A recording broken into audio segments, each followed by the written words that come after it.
नमस्कार, 10 की डिस्कवरी में आप सभी का बहुत बहुत स्वागत है। आपके साथ मैं हूं पूजा।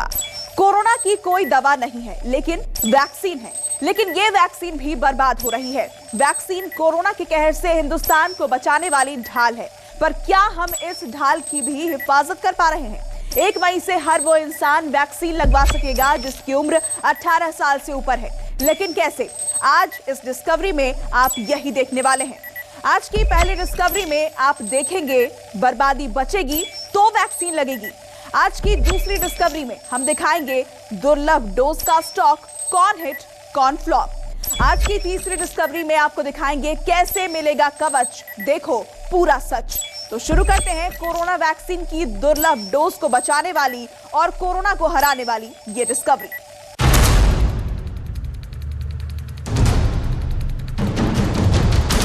और इधर आके जब भी मालूम पड़ता है कि वैक्सीन नहीं है तो कितने परेशानी होती है।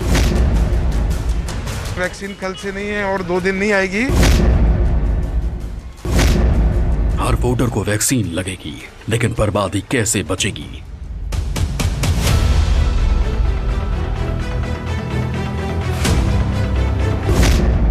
संजीवनी को संभालो सरकार, वरना और मचेगा हाहाकार। 2 मई को बंगाल के नतीजे आएंगे, लेकिन देश के हर युवा वोटर को 1 मई का इंतजार है, क्योंकि 1 मई वो तारीख है जब 18 साल के ज्यादा उम्र के हर इंसान के लिए वैक्सीनेशन शुरू हो जाएगा। अगर वैक्सीनेशन की स्पीड कोरोना बढ़ने की रफ्तार से ज्यादा तेज होगी, तभी इस कहर पर काबू पाया जा सकता है। सरकार इस स्पीड से दौड़ने का दावा कर रही है, लेकिन इस स्पीड के आगे एक बहुत बड़ा स्पीड ब्रेकर है। वो ब्रेकर है वैक्सीन की बर्बादी का ब्रेकर। देश भर में अब तक करीब 15 करोड़ लोगों को कोरोना का टीका लगाया जा चुका है। हर दिन औसतन 30 लाख डोज लगाई जा रही हैं। भारत में फिलहाल लोगों को कोविशील्ड और कोवैक्सीन का टीका लगाया जा रहा है। अब तक 45 साल से ज्यादा उम्र के करीब 10 करोड़ लोगों को कोरोना का पहला टीका और 1 करोड़ से ज्यादा लोगों को दूसरा टीका लगाया जा चुका है। बाकी टीके कोरोना से लड़ने वाले फ्रंटलाइन वॉरियर्स को प्राथमिकता के आधार पर लगाए गए हैं। कोरोना से मरने वालों की संख्या अब 2 लाख के पार हो गया है। अमेरिका, ब्राजील और मेक्सिको के बाद भारत बदकिस्मत आंकड़े को छूने वाला दूसरा देश बन गया है। क्या बूढ़े क्या जवान, सबकी जान जा रही है। इसीलिए 1 मई से 18 से बड़े लोगों को वैक्सीन लगाई जाएगी। जाहिर है कि 1 अरब 30 करोड़ से ज्यादा जनसंख्या वाले देश में वैक्सीन की जबरदस्त डिमांड होने वाली है। लेकिन इतनी डिमांड के बावजूद लापरवाही के चलते कोरोना से जान बचाने वाली वैक्सीन बर्बाद हो रही है। पूरे देश में सबसे ज्यादा करीब 6 लाख डोजेज तमिलनाडु में खराब हुई हैं। इसके बाद नंबर आता है उत्तर प्रदेश का, जहां पर करीब 5 लाख डोजेज बर्बाद हो चुकी हैं। वहीं राजस्थान में भी 3.5 लाख वैक्सीन किसी की जान बचाने से पहले ही लापरवाही की वजह से खराब हो गई। अब इस बर्बादी का असर देखिए, जब हर रोज 3.5 लाख लोगों को कोरोना बीमार बना रहा है, हर रोज 3000 लोगों को लील रहा है, तब राजस्थान जैसे राज्य में वैक्सीन की कमी की वजह से युवाओं का टीकाकरण टल गया है।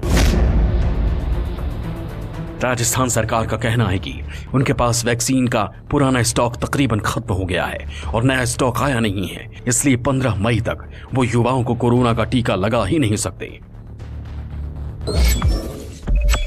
आज 45 साल तक के लोगों को, 18 साल से 45 साल के लोगों को वैक्सीनेट करने का जो टास्क भारत सरकार ने दिया है, अब उस कैटेगरी में 3.25 करोड़ लोग हैं।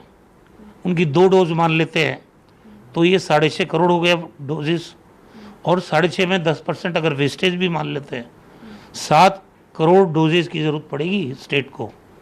तो हमारे अधिकारियों ने, क्योंकि 1 तारीख से 18 साल से 45 साल के एज ग्रुप के बीच के लोगों को वैक्सीनेट करने का ड्राइव प्रधानमंत्री जी ने शुरू करने की बात कही है, तो सीरम इंस्टीट्यूट से हमारे अधिकारियों ने बात की तो उन लोगों ने कहा कि साहब हमने 3 करोड़ 75 लाख डोज बुक की है। तो जवाब ये मिला था कि भाई 15 मई तक तो हम जो हमारे पास भारत सरकार से पहले से ऑर्डर मिले हुए हैं उनकी आपूर्ति नहीं कर पाएंगे तो आपको कहाँ से देंगे। तो परिस्थिति इस तरह की है। वैक्सीन की कमी को लेकर राजस्थान सरकार की पहले ही किरकिरी हो चुकी है। अब राजस्थान के अस्पतालों में बेड, वेंटिलेटर, ऑक्सीजन के साथ साथ वैक्सीन की भी कमी नजर आने लगी है। यानी कि देश के बड़े राज्यों में से एक राजस्थान में भी वैक्सीन की कमी होने लग गई है। राजस्थान को 7 करोड़ से भी ज़्यादा वैक्सीन की डोज चाहिए और राजस्थान सरकार ने सीरम इंस्टीट्यूट को 3 करोड़ 75 लाख वैक्सीन देने का ऑर्डर भी दे दिया था, लेकिन यह वैक्सीन 15 मई के बाद ही मिल सकेगी। यानी कि राजस्थान में युवाओं को वैक्सीन लगाने का कार्य भी अब उसके बाद ही शुरू हो पाएगा। राजस्थान के बाद बात उड़ीसा की। 3 दिन पहले उड़ीसा के मुख्यमंत्री नवीन पटनायक ने 18 से 44 वर्ष के लगभग 2 करोड़ नौजवानों के लिए मुफ्त टीकाकरण की घोषणा की थी, लेकिन यहां भी वैक्सीन का स्टॉक नहीं होने की वजह से वैक्सीनेशन देरी से शुरू होगा।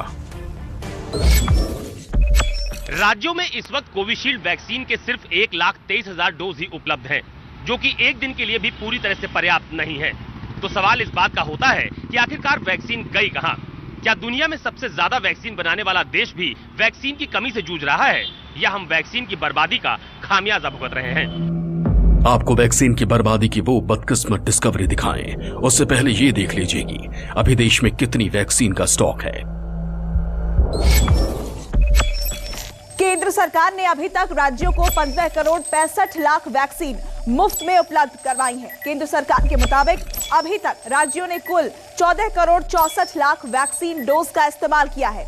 ऐसे में अभी 1 करोड़ डोज बची हैं और करीब 80 लाख डोज 1 मई तक राज्यों को और मिल जाएंगी।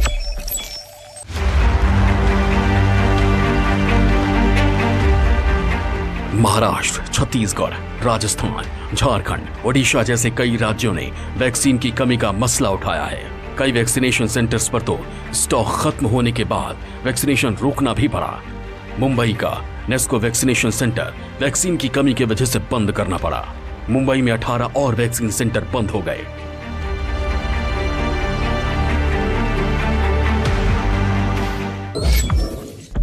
कोरोना से लड़ाई में सबसे कारगर हथियार वैक्सीन को माना जा रहा है, लेकिन मुंबई के सबसे बड़े वैक्सीनेशन सेंटर में वैक्सीन खत्म हो चुकी है। इस वक्त मैं उसी सेंटर के ठीक बाहर मौजूद हूं। आपको दिखाऊं कि ये देखिए, आप यहां पर बोर्ड लगाया गया है कि वैक्सीन आउट ऑफ स्टॉक हो चुकी है, यानी कि आज किसी को भी वैक्सीन यहां पर नहीं लगाई जाएगी।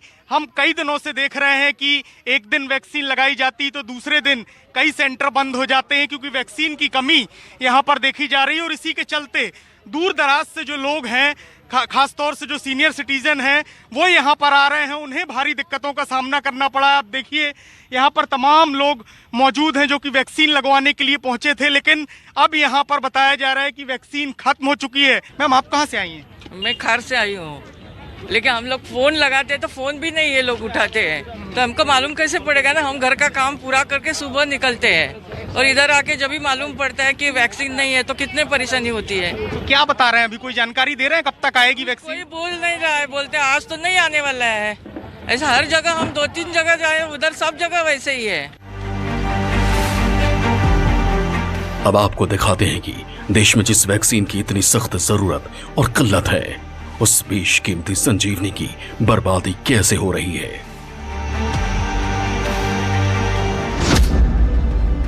आरटीआई से जानकारी मिलेगी 20 अप्रैल तक देश में 44 लाख से ज्यादा वैक्सीन डोज बर्बाद हो चुकी थी। सबसे ज्यादा 12.10% डोज की बर्बादी तमिलनाडु में हुई। हरियाणा में 9.74% वैक्सीन बर्बाद हो गई। पंजाब में 8.12% वैक्सीन पानी हो गई। मणिपुर में 7.8% और तेलंगाना में 7.55% वैक्सीन बिना लगे ही बर्बाद हो गई। इस रिपोर्ट के मुताबिक अंडमान एंड निकोबार, दमन एवं द्वीप, गोवा, हिमाचल प्रदेश, केरल, लक्षद्वीप, मिजोरम और पश्चिम बंगाल में वैक्सीन का वेस्टेज प्रतिशत 0 था। मतलब बिल्कुल भी वैक्सीन बर्बाद नहीं हुई। प्रधानमंत्री मोदी ने खुद कई मौकों पर कहा कि राज्यों को वैक्सीन की बर्बादी रोकनी ही होगी।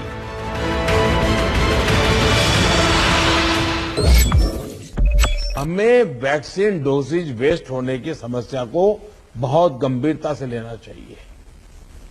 तेलंगाना और आंध्र प्रदेश में 10% से ज्यादा वैक्सीन वेस्टेज है।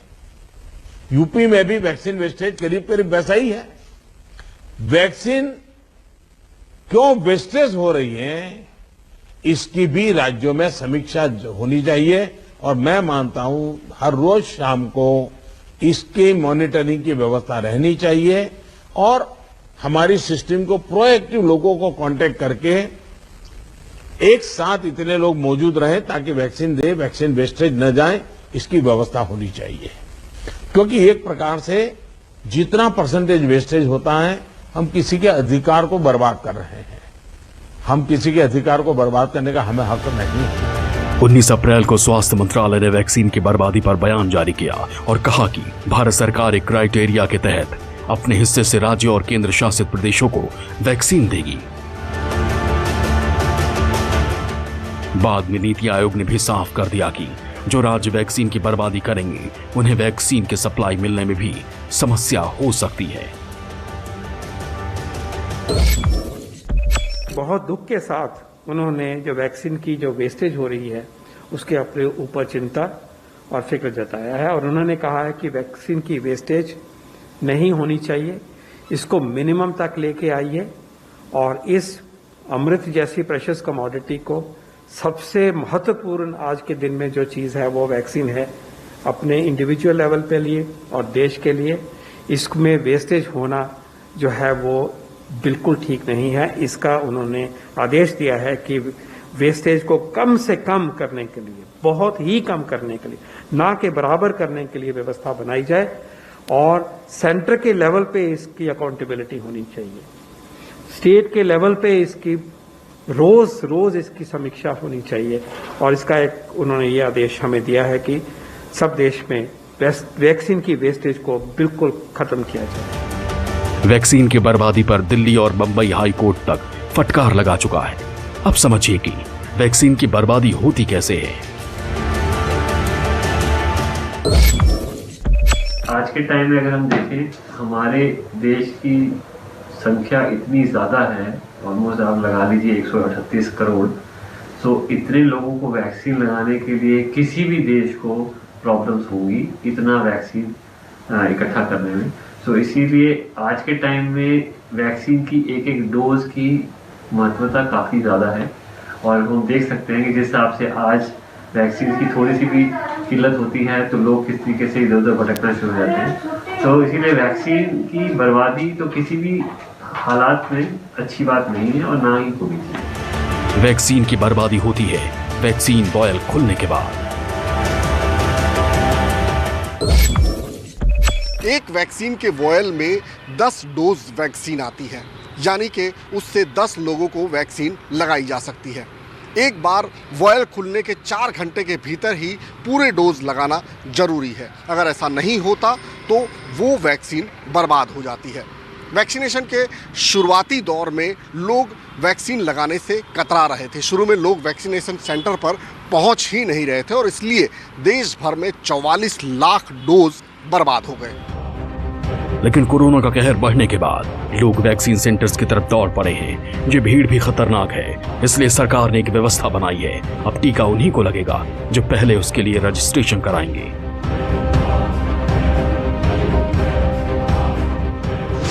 16 जनवरी से देश में कोरोना के खिलाफ महाटीकाकरण अभियान शुरू हुआ था।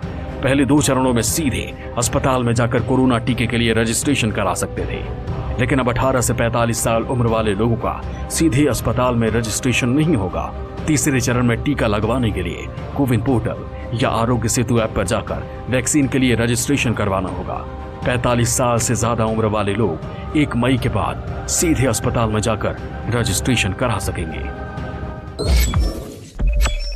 वैक्सीन जो है वो युवाओं को लेना क्यों जरूरी है, ये मेरे हिसाब से सब लोगों को समझना बहुत जरूरी है। क्योंकि आज के टाइम में जो हम चीज़ देख रहे हैं, जिस हिसाब से कोविड-19 के नंबर्स बढ़ रहे हैं और इन्फेक्शन बढ़ रहा है, उस हिसाब से सिर्फ एक ही इम्पॉर्टेंट चीज़ देखी गई है कि जिन लोगों को वैक्सीन लगा था उनके अंदर अगर कोविड हुआ भी है तो वो डिजीज जो है वो माइल्ड हुई है, सीवियर नहीं हुई है। तो एक चीज सामने निकल के आ रही है कि वैक्सीन इफेक्टिव है।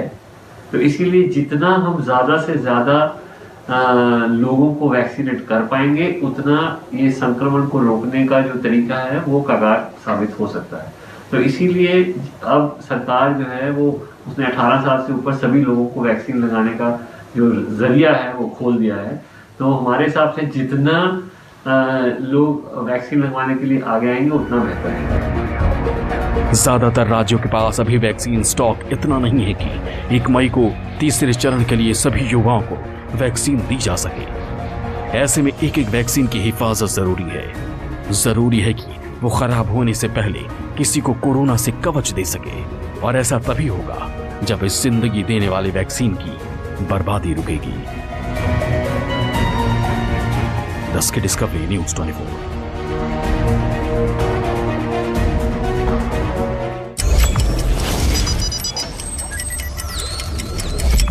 नमस्कार, मैं हूं मानक गुप्ता। अगर आपको हमारा ये वीडियो पसंद आया हो तो इसे लाइक और शेयर जरूर करें, और हां, हमें सब्सक्राइब और फॉलो करना ना भूलें ताकि आप देश और दुनिया की कोई खबर मिस ना करें।